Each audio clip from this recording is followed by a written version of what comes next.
Olá, amigos, tudo bem? Como é que estão vocês? Espero que todos estejam aí tranquilos, que os seus dias sejam prazerosos, produtivos, que você tenha a opção de coisa boa aí ocorrendo na sua vida. É tudo que a gente deseja. E eu, quando falo para que é tudo que eu desejo, aquilo que eu desejo para mim, eu desejo para você. Eu espero que você tenha uma vida de muitos frutos. A gente chama de vida frutífera, né? Essas palavrinhas assim, deixa eu arrumar aqui a gola da camisa que eu quero ficar bem bonito para vocês. É o seguinte, quando eu falo essas coisas aqui assim, eu fico me lembrando que é tão bom, a gente tem uma língua que é tão rica, né? A língua portuguesa. E a gente que tem essa língua portuguesa tão rica, que tem palavras que às vezes são até difíceis para as pessoas entenderem lá fora, como saudade. Dizem que saudade é a palavra que só o português tem, mas tem outras palavras que substituem, mas a gente tem muita coisa no Brasil, na nossa língua portuguesa, que aliás está sendo mudada. O português de Portugal, o nativo de Portugal, nos diz que nós falamos a língua brasileira, que é diferente da língua dele. Tem algumas coisas que são muito parecidas, a base é a mesma, mas muita coisa vem mudando.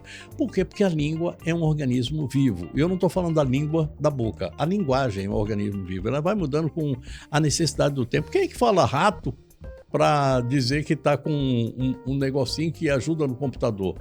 A gente fala mouse. E quem é que diz que está começando quando você, no computador, você fala que está startando? E vai por aí. Então, a língua inglesa está muito enfiada no meio da língua portuguesa e essas coisas vão mudando. E isso é educação. A gente tem que estudar esses fenômenos. Nós temos pessoas aqui, por exemplo, a professora Nair Gurgel do Amaral, é uma linguista, né? Então, ela fala muito, conversa muito a respeito disso. Tenho o maior respeito por isso. Mas a gente tem também aqueles professores. Eu tenho um querido amigo professor que ele ensinava, né? Física e química. Hoje quase que a gente não vê professor de química e física. De matemática são muito poucos. E a matemática, olha, já estão colocando até conversas sobre sexo e dentarismo na matemática. Você acha que tem a ver alguma coisa? Não tem nada a ver. A matemática é base para uma opção de coisa, base para qualquer ciência. O professor Álvaro Costa estava lá ensinando. Se aposentou. Será que tem algum outro Álvaro Costa para ensinar os meninos do jeito que a gente fala? Eu estou hoje aqui com uma figura que por muitos anos foi diretor de um dos melhores colégios. Eu não digo que é o melhor não, porque eu tenho que defender o meu, que é também o colégio... Espera que daqui a pouco eu me lembro o nome dele, Major Guapindaia. Mas o professor que está aqui hoje comigo, ele foi diretor do colégio João Bento da Costa. Eu vi o que ele fez lá, a revolução que ele fez. E é uma revolução que não foi somente dentro da escola, foi no entorno. Porque uma escola não é só parede. Uma escola são ideias, são pessoas, são movimentos que são colocados dentro daquele espaço que está contido ali, mas que o ideal é que não tenha nem muro. E a gente vê aqui, eu saio daqui da Rede TV, na hora que eu chego aqui na Rafael, a primeira coisa que eu vejo é um muro que não tem mais tamanho. É uma escola. A gente investe mais em muros, em cercas, em câmeras, em presídios e menos em educação. Esta semana nós tivemos aí a aprovação do PNE. Eu acho que já tivemos uns 4 ou 5 planos nacionais de educação. Que eu me lembro, em 1968, a gente estava passando pela Lei de Reforma de Diretrizes e Bases da Educação. Depois disso, nós tivemos os PNEs. Tem 20 anos que o governo diz assim, nós vamos atingir 10% da aplicação do PIB, ou seja, de tudo aquilo que a gente produz em termos de produtos e serviços, nós vamos colocar na educação. Sabe quanto tem? Mal e porcamente 5%, 5,5%. E o povo está dizendo o seguinte: agora nós vamos aplicar de 7 a 10. Como é que vai aplicar de 7 a 10? Olha a matemática entrando na história. Se você não chegou a 7, como é que você vai aplicar de 7 a 10 se você ainda está em 5,5? Swami Vivekananda, meu querido amigo, meu irmão, que bom te ver e que bom que a gente possa falar sobre educação, né? Prazer meu em voltar a esse espaço Você volta sempre de discussão de vida, né? de vida, mas você dá umas apertadas de vez em quando, que tem que fazer mesmo. Tem que ser desse tem jeito. Que ser desse jeito. E é um prazer discutir essas coisas da educação, analisar o que está acontecendo, porque está vendo um conjunto. O plano mal saiu, e aí tem um monte de defensor que solta insight logo. Agora vai. Tem um outro que diz. E aí tem outros que dizem logo: isso aqui é devaneio, isso aqui não vai virar. Nós estamos desde 1962, né? Os pensamentos de Anísio Teixeira, 62, 93, 2001, 2014 e agora vamos para 26. Eu já vi muita maluquice na educação. Você falou de Anísio Teixeira, uma das figuras que eu admiro muito. Eu todo dia passava em frente, eu ia para o Colégio Duque de Caxias, lá em Salvador, e passava em frente ao Colégio Anísio Teixeira. Todo dia eu passava lá. Deixou boas ideias. Deixou. E a gente teve muita gente que atuou na educação e que deixou muita coisa boa aí. Mas olha só, o PNE, ele prevê atuação na educação infantil, alfabetização e ensino fundamental, tempo integral e inclusão, ensino médio e EJA, que é o ensino de jovens e adultos que passaram do tempo de aprender, ensino superior, valorização profissional, e a partir daí a gente conversa com o meu querido amigo Swami. O que é que você viu desse PNE que você diz assim: Léo, isso aqui eu acho que vai. Se quiser, eu fiz umas anotações aqui, se você quiser usar minha cola, pode melhor usar, porque não. Aqui, melhor não, melhor porque não. É o seguinte: no programa pode usar cola. Você não deve usar cola na escola, mas no programa a gente pode. Léo, o tempo passa e eu já com pedido de aposentadoria centrado, aquela coisa toda, mas tenho para te dizer que eu esperei todos esses anos, nunca perdi a esperança que alguma coisa pudesse ser feita para alterar. Agora, toda lei é muito boa até a página 2.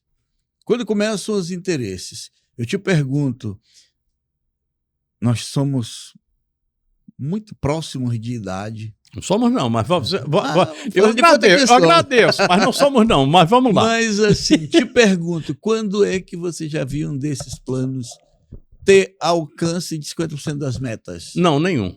Nenhum deles. Nem digamos assim, no investimento financeiro nós tivemos. Mas se não tiver investimento financeiro... E não é de esquerda e de direita não, é de todo mundo, né? O resto é consequência. Uhum.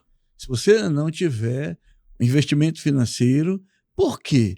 O que acontece? As necessidades sociais, elas surgem de uma hora para outra e nos pegam. Por exemplo, quando foi que nós já vimos na história do Brasil uma quantidade de alunos da educação especial como tem hoje? Foi preciso uma quantitativa de cuidadores muito grande para cuidar, e médico passando, gente atrás de apoios financeiros. Não tem. E aí eu te pergunto, a escola continua com as mesmas 4 paredes, com o mesmo conjunto de professores. Agora aumentou, eu considero, corpos estranhos, porque não possui informação para estar dentro da escola. Perfeito. Entendeu? E isso é um problema grave. Eu desconheço. Pode até ser que exista já no Brasil.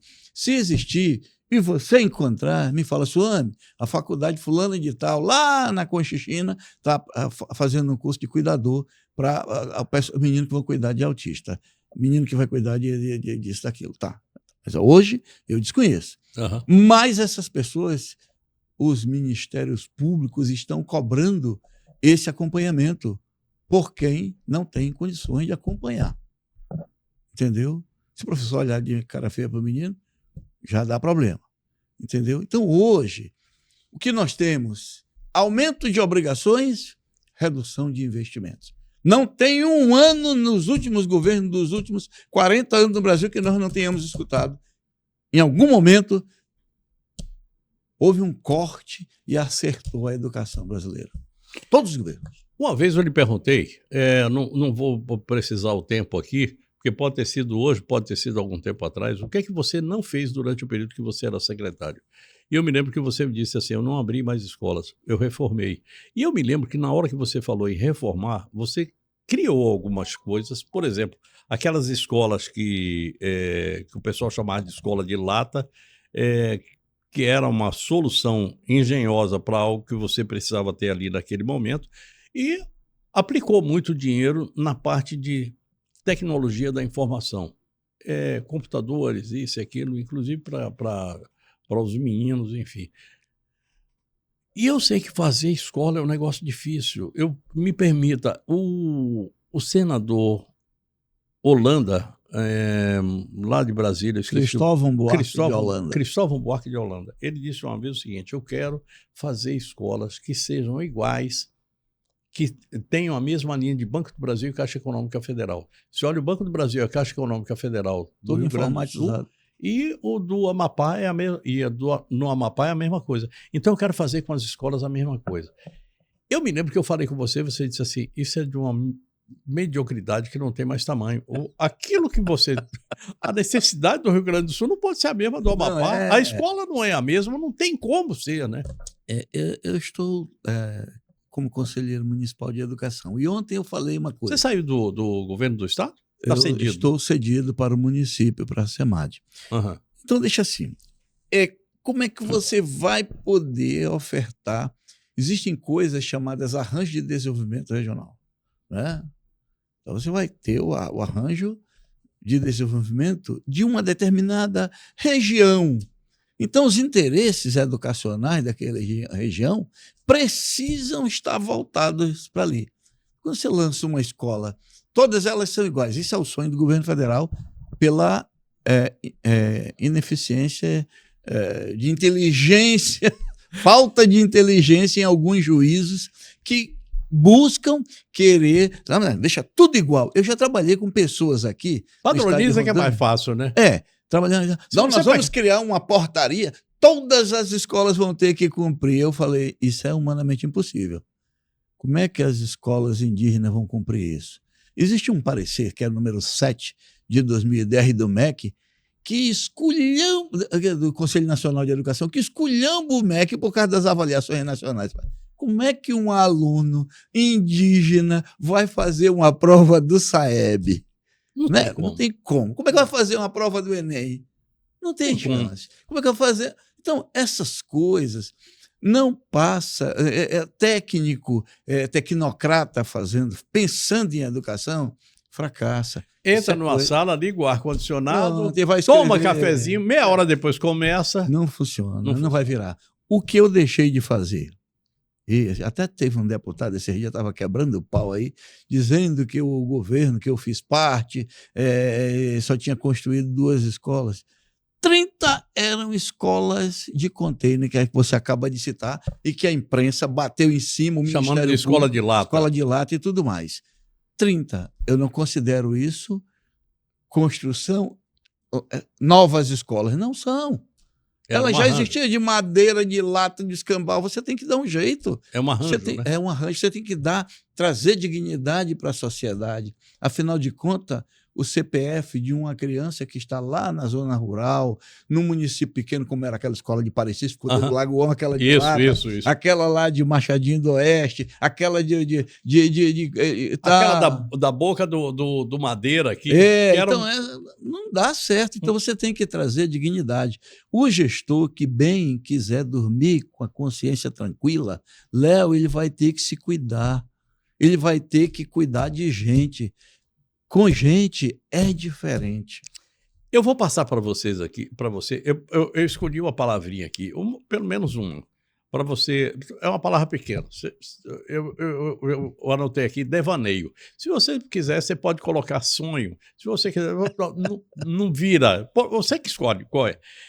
Bom, primeiro, antes da gente passar para isso aqui, para essas perguntas de bolso, eu queria que você dissesse para o pessoal o que é PNE, Plano Nacional de Educação. O que é que significa? É o planejamento geral e estratégico do que vai acontecer a previsão do que vai acontecer em 10 anos.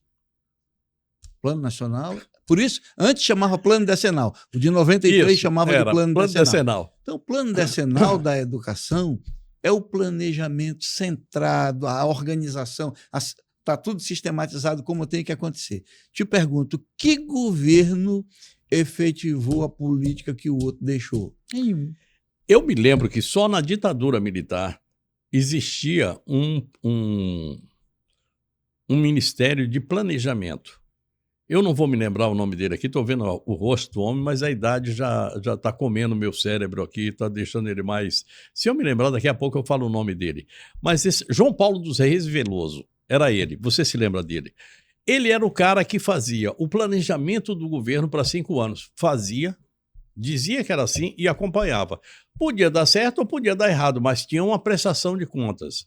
Foi somente lá, na época da ditadura militar. Com a redemocratização, esqueceram isso. E hoje a gente não consegue sequer manter a meta da inflação dentro daquilo que é o normal. Imagina qualquer outra coisa que você faça. Não tem planejamento em governo nenhum. Eu não estou falando do governo Lula, não. Do Bolsonaro também foi a mesma coisa, do Fernando Henrique também foi a mesma coisa e vai por aí.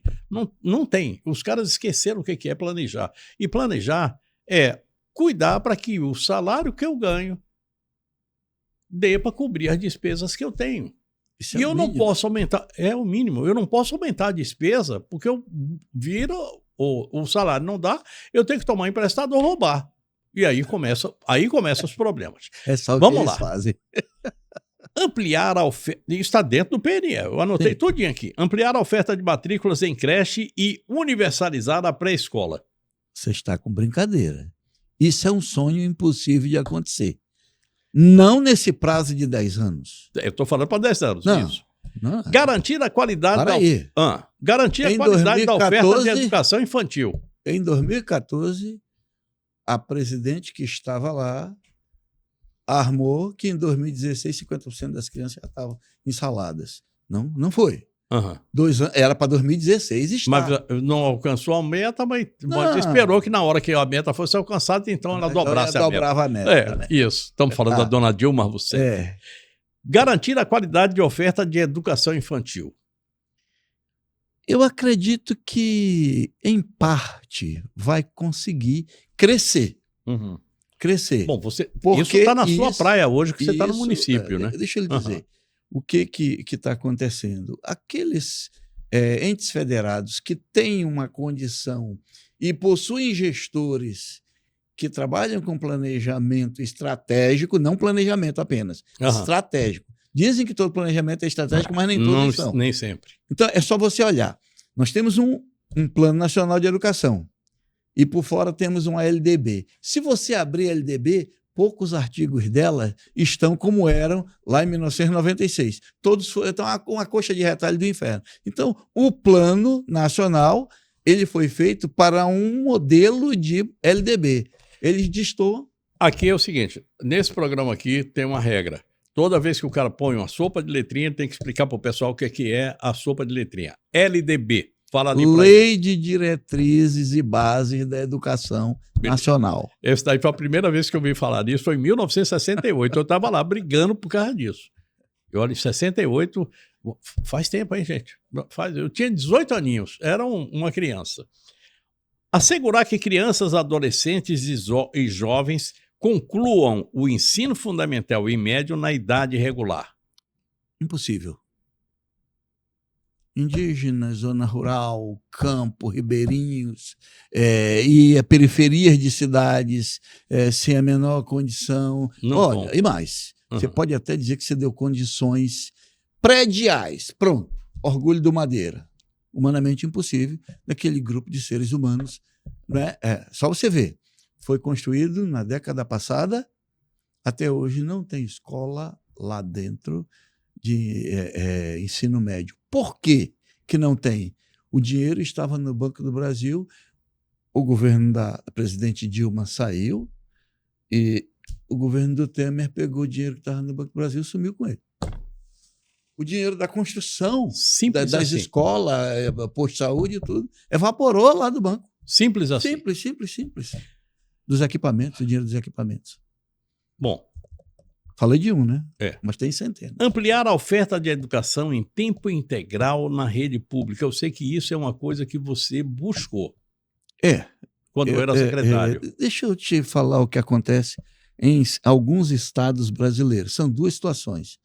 Tem a situação das famílias organizadas, pai, mãe, filhos, trabalho, sustentação própria, e tem a questão daqueles que não têm sustentação própria ou que trabalham, são pequenos, são os MEIs, são isso. Então, essas pessoas precisam dos filhos. Na zona rural, então, as famílias precisam dos filhos para trabalhar na colheita, nisso, naquilo. Então, eles não aceitam a educação em tempo integral. Você não me perguntou se ela é boa ou se é ruim. Não. Eu poderia dizer para você que ela é maravilhosa se tiver professor. No caso das que existem, na maioria dos estados brasileiros, não possuem professores, estão fazendo enrolação. Então, educação em tempo integral, ela tem um significado, a escola tem que ter, para além das ciências que nós já estudamos, dança, música, esportes diferentes, teatro. Integração de... Ontem eu falei isso no Conselho Municipal de Educação. Eu não sei por que as escolas ainda não foi construída em nível nacional. Não é Rondônia, Porto Velho. No Brasil, o MEC nunca disse: eu vou pegar aqui 50 bilhões e vou determinar que sejam construídas salas de dança no Brasil. Por quê? As pessoas mas dançar. As crianças só dançam. As crianças só lúdico, dançam. Né? É escola lúdica, né? Então, a educação em tempo integral, ela exige muito mais do que sala de aula, professor, pincel e isso, entendeu? Por isso é que a gente está vendo que isso aí é um devaneio bem... Devaneio. É impossível, praticamente, né? Não chega. Ampliar a oferta da educação em tempo integral na rede pública. É possível ampliar? Em parte, né? Em parte. Devagarzinho. Se o pai aceitar... No universo de 100 escolas. Tem quantas? O estado de Rondônia hoje, me parece, tem menos de 20 escolas de ensino médio em tempo integral. Uhum. Mas ele tem 400 escolas. Digamos que ele resolva subir para 40%. 10%. Vamos lá, vamos pegar o número vamos pegar o número do PNE, do PNE, né? Vamos botar 10% para ver se dá. Vou fazer o seguinte, vou fazer um brinde aqui à sua vinda. Mina Linda, a melhor água do estado de Rondônia. Recebe professor Suame Vivekananda para conversar sobre educação. E eu queria, antes de fazer esse brinde aqui, dizer o seguinte: só a educação redime um povo. Só a educação constrói uma nação. Professor é a profissão por onde passa o militar, o presidente da República, o gari, o outro professor, enfim, todas as profissões do mundo, elas passam obrigatoriamente por um professor. Que eu tô rindo? Hã? De que você tá rindo? Você tá rindo por quê? O presidente. É verdade. Eu esqueci. Mas ele teve lá no Sistema S. Tem um diploma lá do S. Aí é instrutor. E não passou na Petrobras. Vamos lá. Em meio à natureza totalmente preservada, há 23 anos cuidamos da origem da água mais pura do estado, com a leveza que só a captação subterrânea, protegida por camadas naturais, pode proporcionar. Água mineral Minalinda se destaca por ter o maior pH. Tecnologia e sustentabilidade caminhando juntas. São mais de 1000 placas solares. 9 tanques de aço inox garantem armazenamento seguro e controlado. Sistemas digitais e envase 100% automático asseguram uma água pura do início ao fim.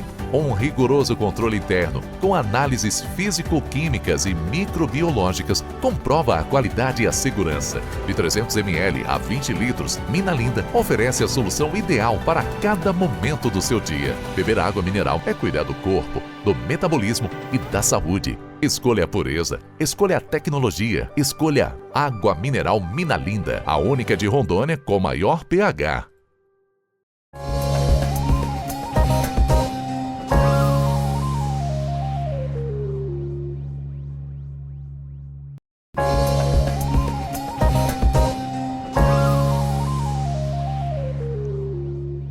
No segundo bloco do nosso programa de hoje, eu vou continuar aqui com o professor Swami Vivekananda. E eu preparei aqui umas pegadinhas aqui para o Swami e ele está respondendo, está indo. Eu falei com ele sobre devaneio, ou nada a ver, ou isso aí é mentira. Eu deixei tudo na mão dele. Ele tá sendo muito educado até com algumas coisas. Olha, um dos problemas que nós temos hoje está aqui, é o telefone celular. O pessoal abriu espaço demais, o telefone celular dentro da sala de aula virou uma porcaria. Acabou com a autoridade do professor, enfim, e virou um negócio de doido. Com a vinda das bets e das redes sociais, isso piorou muito mais. Então, primeiro momento, já que eu não posso controlar, eu proíbo. Eu não gosto de proibição, não. Eu sou, por natureza, anarquista. Mas eu sei que há necessidade de se fazer alguma coisa. O PNE, ele fala a respeito disso. Eu disse, olha o que ele diz aqui. Promover a educação digital para o uso crítico. Daqui a pouco ele explica o que é uso crítico. Reflexivo e ético das tecnologias de informação na comunicação. É possível isso, Vivekananda? Não. Não. Vou lhe dizer por quê. Porque, primeiro, o que é uso crítico? Para que o indivíduo esteja antenado e socialmente equilibrado para saber, ele possuir o discernimento quando a coisa está correta e quando ele tem que não aceitar algumas coisas. Mas o problema nosso é que nós usamos a palavra crítica para jogar pedra na cruz. Isso. E aí... A lacração. A lacração, o bullying. O nosso aluno, ele é um especialista em bullying. E o bullying tem prejudicado demais a educação. E também tem sido uma ferramenta para algumas pessoas, Léo, usar disso para querer se dar bem, ganhar dinheiro, prejudicar outras. Então, assim, e a ética é uma coisa que ela não é coletiva, ela é individual. O indivíduo que possui e faz uso disso, que tem no seu caráter esse valor, ele não pratica bullying com ninguém. E hoje, na educação, nós estamos vivendo a sociedade do mimimi. Entendeu? Não posso olhar muito assim para o Léo, o que é que tu tá me encarando aí, por quê? Então, é uma sociedade... Você calcula que os caras estão querendo trazer uma outra coisa, a tal da misoginia. Você sabe que uma lei agora na Espanha, isso aqui é cultura de lixo, mas é o seguinte, na Espanha, se você beijar a mão de uma mulher, cumprimentar beijando a mão, sem que ela tenha lhe dado permissão para beijar a mão, você está cometendo um ato de assédio sexual. Aí eu vou te contar um negócio. Eu não sei mais o que eu faço. Graças a Deus que eu estou velho, não preciso mais namorar outra pessoa, vou continuar com a minha TT, mas é o seguinte, se eu tivesse que buscar uma outra mulher no mundo, eu estava ferrado, porque eu não sei qual é. Com essa cultura atual, eu não sei como é que eu chego numa mulher. Eu vou chegar lá e vou dizer para ela o quê? Ramo? Chega. E aí, nega véia, ramo? Vai ser assim? Alguma coisa doida? Então, assim, é impossível, não é? Porque, assim, você não vai conseguir quebrar uma cultura em 10 anos. Uma cultura que já está consolidada no meio social e principalmente no meio estudantil. E aí, e com as famílias que foram educadas já sob essa prática. Mais um aqui do PNE. Promover a educação ambiental e o enfrentamento das mudanças climáticas em todos os estabelecimentos de ensino. Essa é uma conversa que a gente está tendo aqui já faz muito tempo. E aí, isso vai dar certo? A escola arranha esses temas. Mas nós não temos educação ambiental, né? Mas não. Como matéria, né? Como componente, não. Mas, assim, o que acontece é que os interesses daquilo que eu falei agora, do arranjo produtivo local, o desenvolvimento do lugar, ele exige outra coisa. Você vai dizer isso para uma criança que é filha de alguém que trabalha no agro.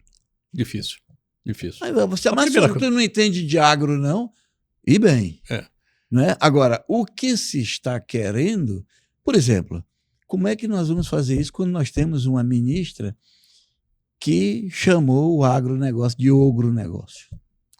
Aí, como é que ficam as crianças que os pais... Então, como é que ele vai chegar em casa com esse discurso? É muito mais fácil para o trânsito. Você quer ver um negócio? A gente, para plantar muito, a gente tem que ter pesticida. Pesticida é o quê? É o veneno que mata a peste. Ele não é para contaminar a planta.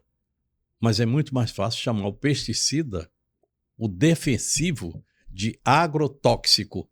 Na hora que você coloca o nome tóxico ligado ao agro, você já está dando uma conotação de alguma coisa que não presta.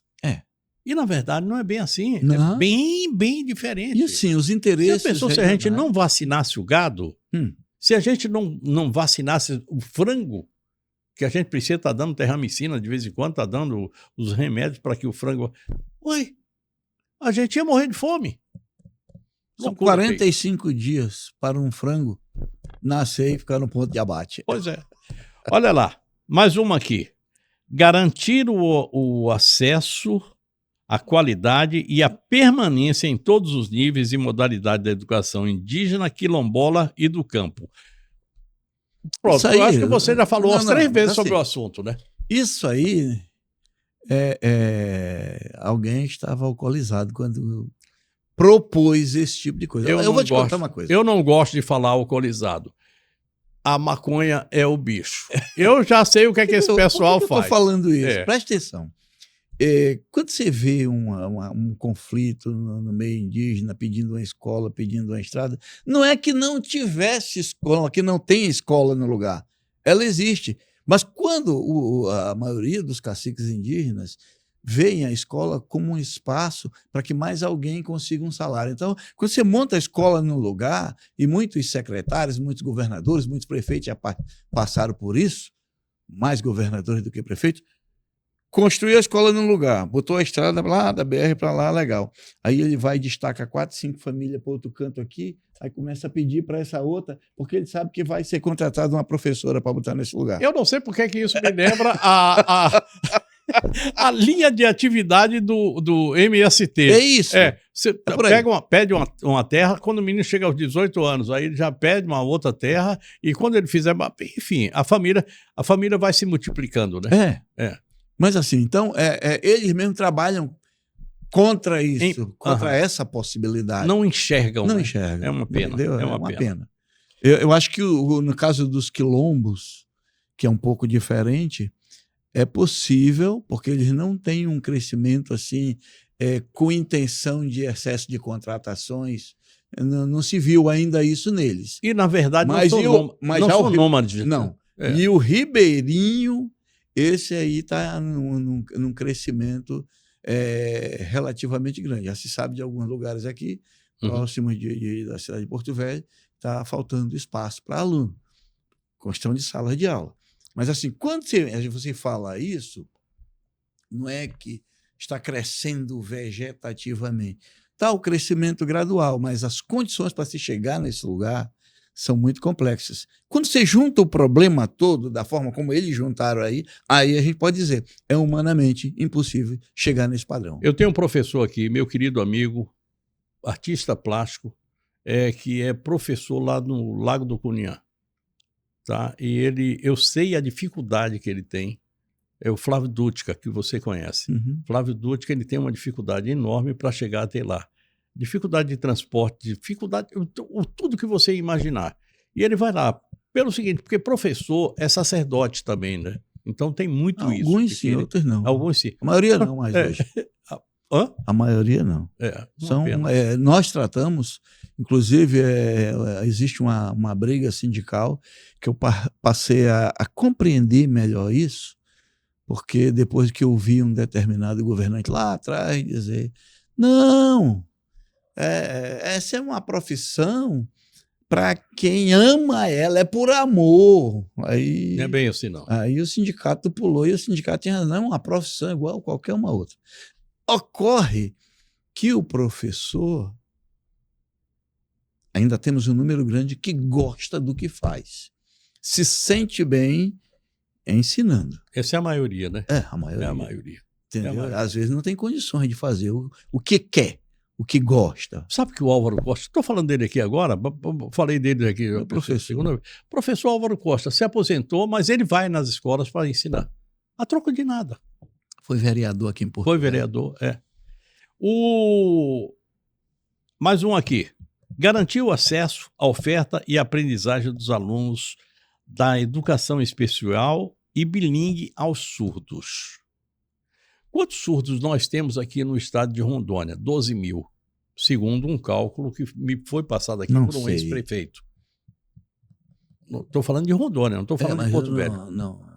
não tenho acesso a esse número atualizado. Uhum. Mas posso te dizer que a questão do surdo ela é uma questão bem complexa, considerando que eles mesmos gostam de estar juntos. Isso aí Ele forma um grupo. É. Esse negócio de incluir o surdo numa sala, eles se incluem Ele gosta de estar entre eles, surdos. no seu grupo. Entendeu? Tem alguns que até que aceitam e tal. Você sabe que isso também existe entre E aí eu já vejo a meta, essa possível estratégia com a educação especial para surdos complicada, porque nós precisamos de muitas faculdades para surdo, e aí volta para o campo do financiamento, para sustentar esse professor a mais dentro da sala de aula. Eu não estou dizendo que ele vai dar aula de Libras dentro da sala. Uhum. Eu estou dizendo que ele vai acompanhar. Aonde tiver um surdo, precisa ter um professor. E esse professor, como essa língua de sinais ela é através dos braços, aqui vai dar problema nas articulações. Então, não é um professor só para passar 4 horas. Tendinite, bursite, essa coisa toda. Não vai passar 4 horas um professor dando aula com outros professores entrando e saindo da sala. Então, não é uma coisa barata. Entendeu? Sabe? Nós precisaríamos ter, numa escola que tem 12 componentes curriculares, ensino médio, por exemplo, sem as seletivas, e que tem esses 12 professores nós precisaríamos ter, no mínimo, 5 ou 6 professores de Libras para acompanhar os demais na sala de aula, na missão de traduzir para os surdos. Pense aí, porque isso aqui envolve dinheiro e não é pouco.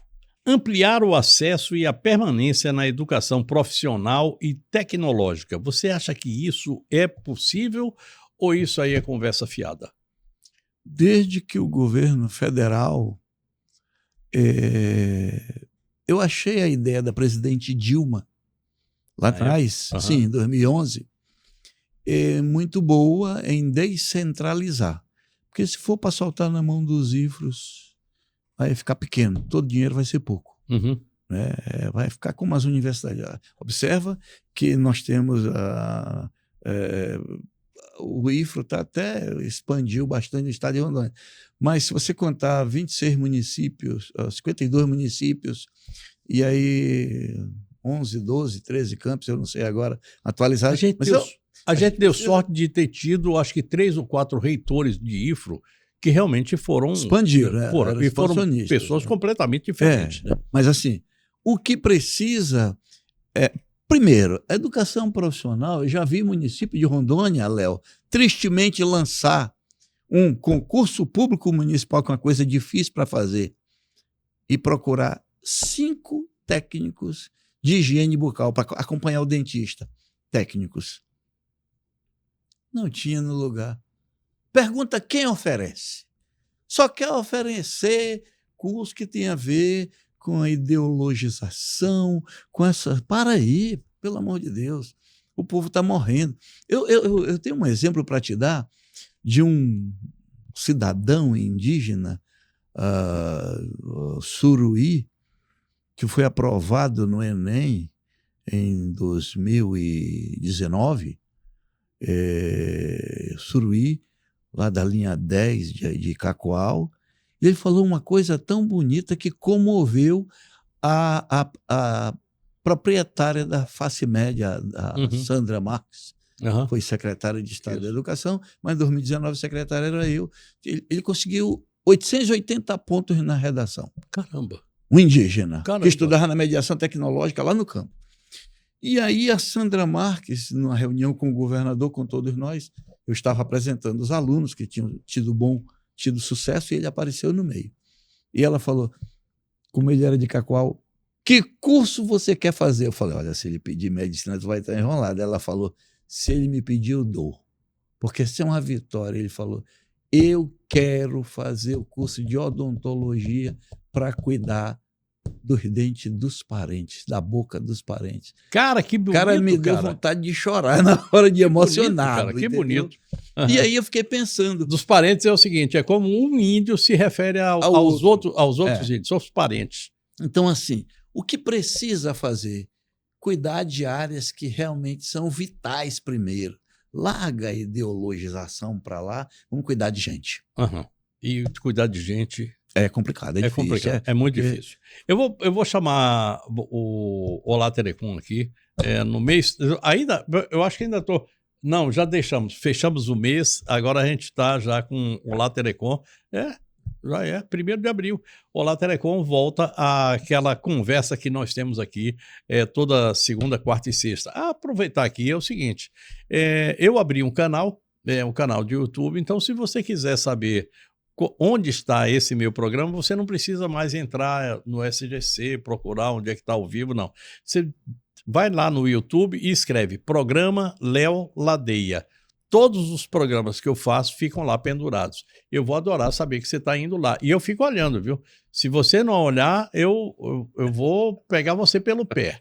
E a gente vai ampliar um pouco mais disso aqui. Daqui a pouco a gente vai criar aí os nossos grupos e você vai ter a oportunidade de a gente conversar.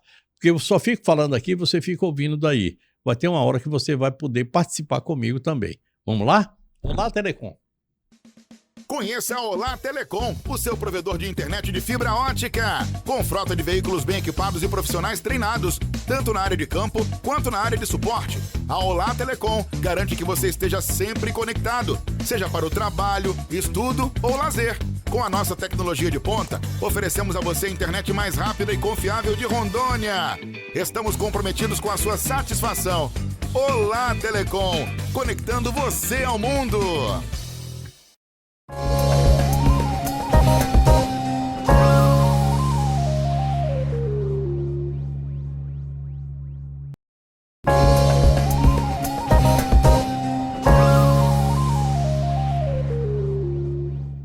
Estamos de volta, eu estou no terceiro e último bloco do programa de hoje, conversando com o professor Vivekananda. Eu queria que você matasse para mim aqui 3 assuntos.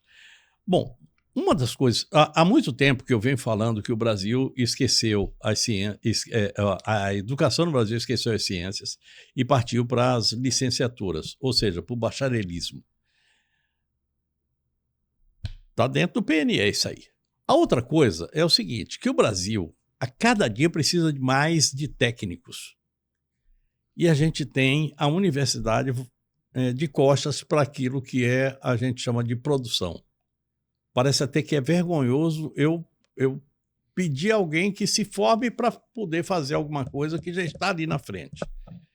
E a outra coisa é ensino tecnológico. Eu queria que você desse uma passada geral nisso aí, assim, para a gente. Então, o técnico de nível médio, a visão que o governo federal lançou não atende os entes federados. Devaneio. Por quê?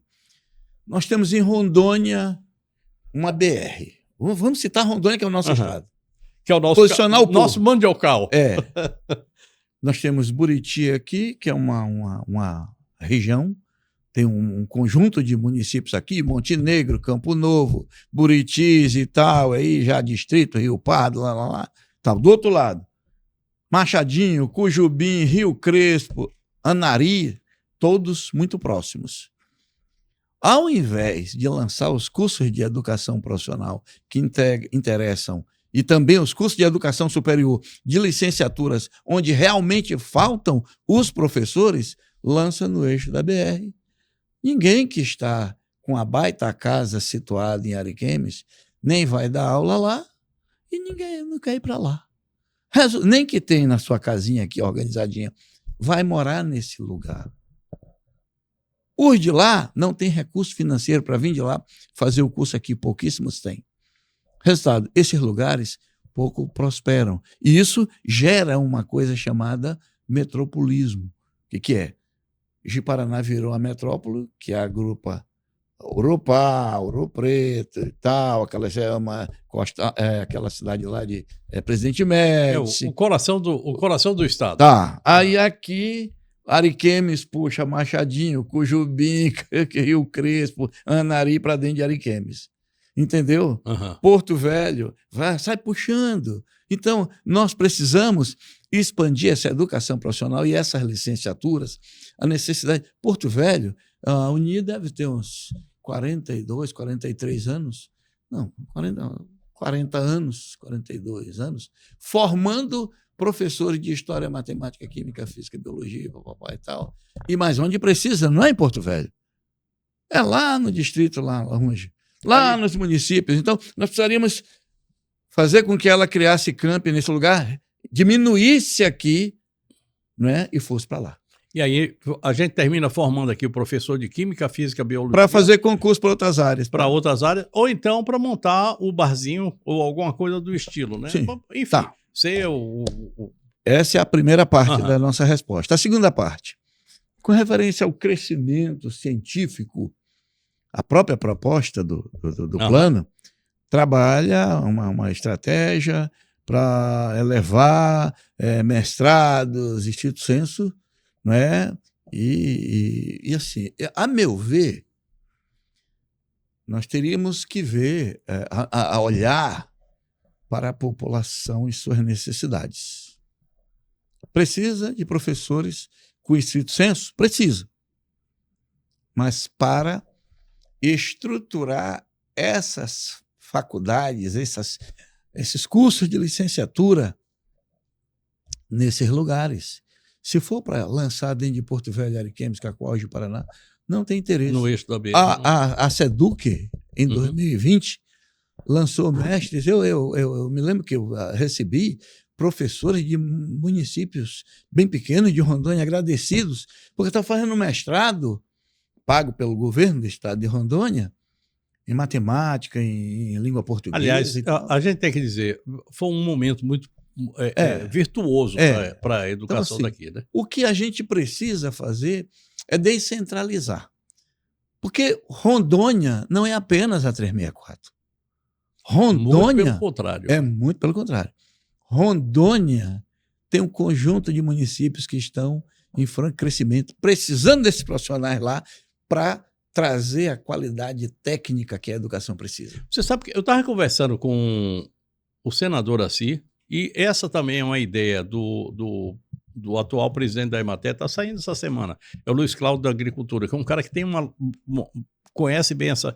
Os dois defendem a criação de uma outra estrada que ligue essa região do Anari até Nova Mamoré.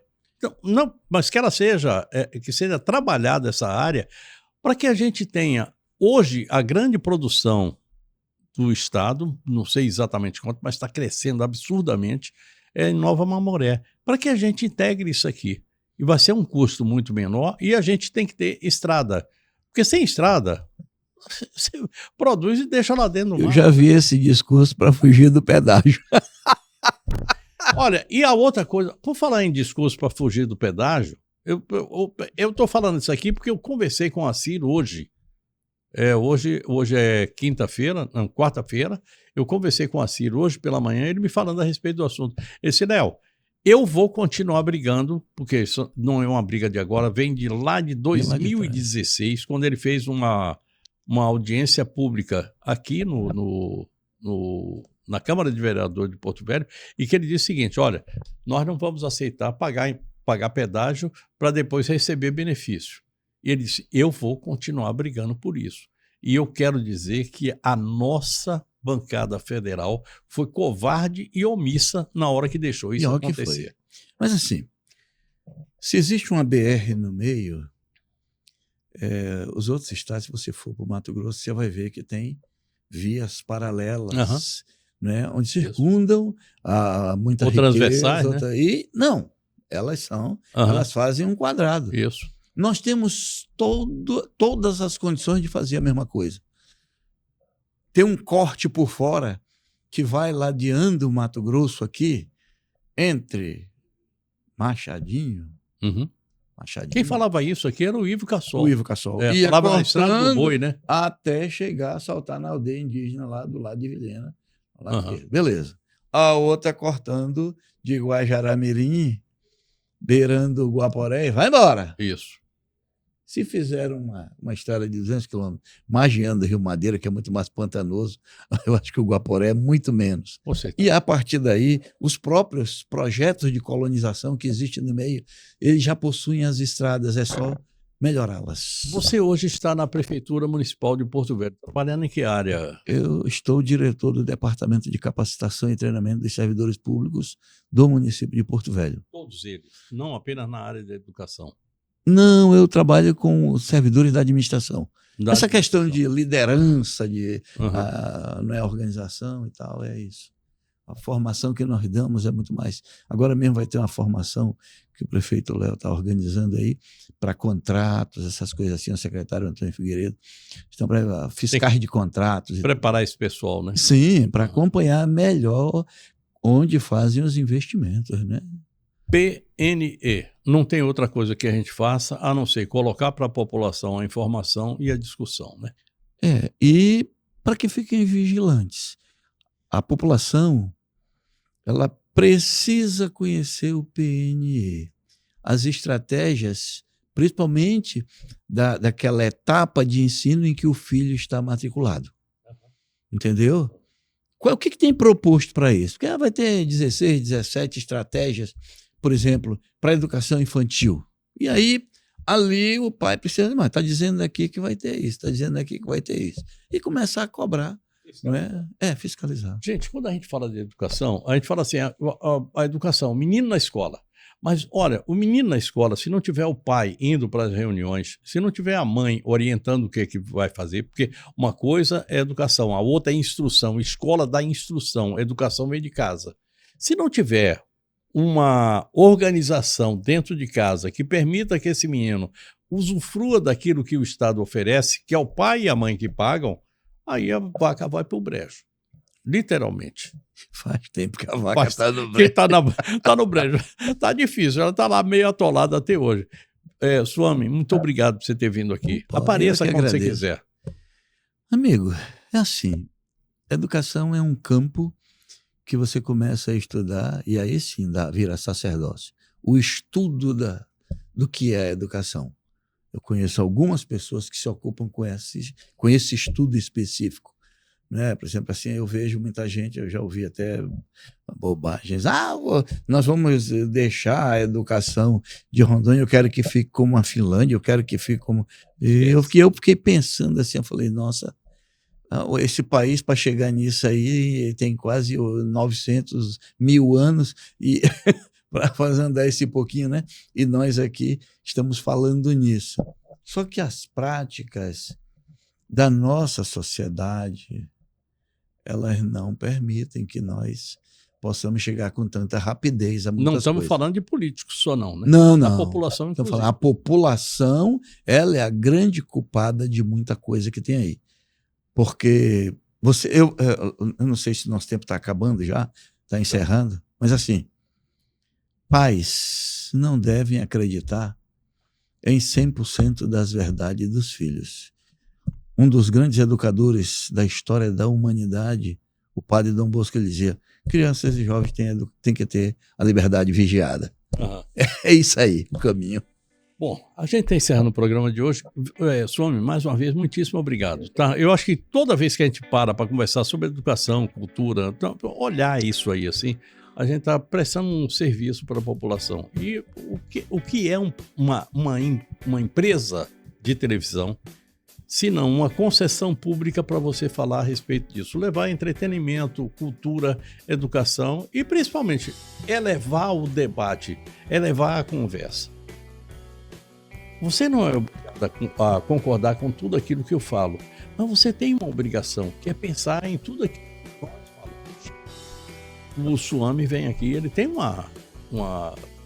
todo um background, toda uma história de vida voltada para a educação. E a única coisa que eu faço é formular as perguntas. Eu sou um nada nessa história. mas eu sou a ferramenta para que esse conhecimento que ele tem chegue até você. Pensa a respeito disso. Eu desejo a todos vocês boa noite, bom sono e bons sonhos.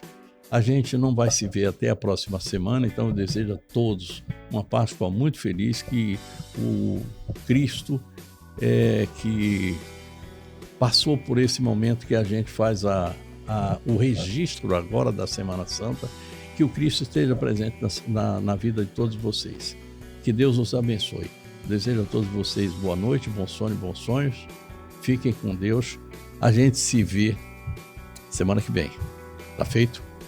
Possivelmente a gente vai ter eu vou ter que fazer uma viagem curta aqui. Semana que vem eu estou de volta e vocês vão ter aí uma entrevista com a CIR e vocês vão ter também a reprise de algo que eu falei aqui a respeito do agro com o deputado e hoje presidente da Emater, Luiz Cláudio da Agricultura. Fiquem com Deus. Tchau, tchau.